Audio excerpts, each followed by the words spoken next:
Hello, my dear viewers. Today about Iberis. It's already evening for me, but that doesn't matter. The main thing is that it was a kind, good day, and I welcome you. Today we'll talk a little about Iberis. I'll tell you how I prune it at the end of its flowering. Today, the last little flower, right here in the middle, has already finished blooming, and I've removed it. Here there's still a small part one haven't had time to trim yet. By the way, I didn't manage to remove all the flowers in time. I just didn't have enough time. Of course, it's better to try to remove everything right after it finishes blooming. That can be tricky because the flowers are tiny and you have to remember to do it. Although it bloomed here for quite a long time and bloomed very profusely, and now I'm already trimming it, one pot and then the other. I'll show you how I do it and tell you about a few little nuances. Some people want the same lush clump again next year and end up cutting it back far too hard. You shouldn't cut off more than a third. When you trim it, check the real length of its stems by lifting them up. Look here. If you look over here and compare these two lengths, it seems as if I've already cut off half of it.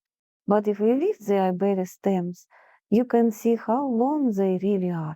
You also need to do all of this carefully. It just tends to lie down on the ground a little. So, taking the real length into account, we cut back no more than a third.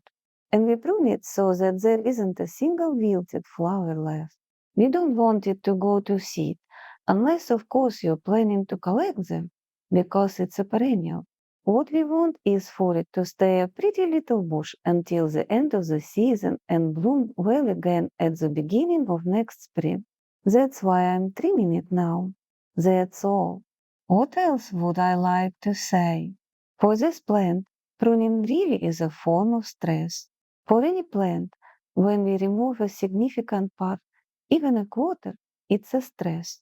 So it doesn't hurt to talk to it with love. This haircut is for your own good, so that next year you'll bloom even more beautifully and everything will be well with you. Give it a little love and support. Maybe it will seem a bit eccentric of me, talking to flowers, but they do answer me. I never prepare anything in advance when I ask them for wisdom. My husband knows. I just ask them directly. I have YouTube channels about the garden in several languages, and whichever language I film the first video in, that's the language I use to ask them for wisdom, and whatever immediately comes to me from them, from nature itself, is what I then share with you.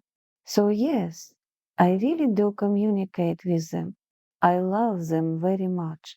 I love people very much too, and I love the world.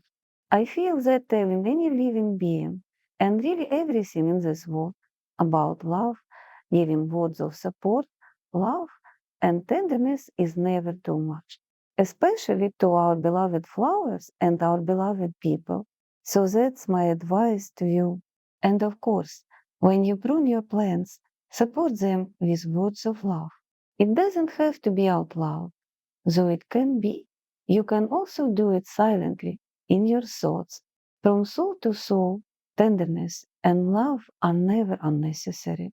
They also have a living soul, and now I'm going to trim them.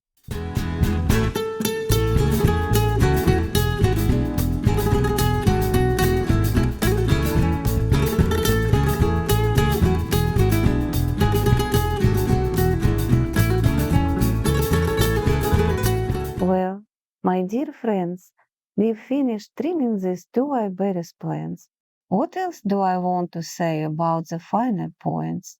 Since pruning is stressful for a plant, try as much as possible to cut the branches right the first time, so you don't have to keep evening them out again and again. Of course, sometimes it still turns out that way, but try to finish one area, then move on to the next, and make sure your cuts are clean using a sharp tool. And if possible, do it well from the very first cut, although sometimes we do miss something here or there. In any case, we keep this in mind and try to reduce the stress for the plant. Well, that's it. I love you. Bye bye.